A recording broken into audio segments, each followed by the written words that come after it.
Здравейте, сега ще ви представя една наша изключително успешна консултантка, която спечели всички награди за 2025 година, нашата прекрасна Стела.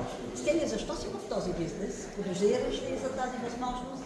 Признавам се, че никога не съм подозирала всъщност за какво става въпрос. При мен се случват много леко нещата, защото не го правя на всяка цена.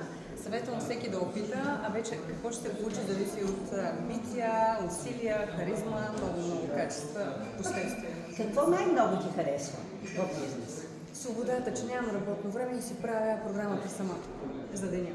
А харесва ли ти това, че помагаш на други хора и те да планират финанси? Да. Мисията, която имам и това, че българите сега първо навлизат в живота в страхуването, което е изключително важно на всеки един човек.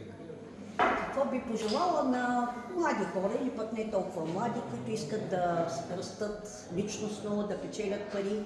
Аз ще кажа една японска мисля мъдрост. Когато човек знае къде отива, Господ му показва пътя и става много по-лесно. Благодаря, Стеле. Моля, успех!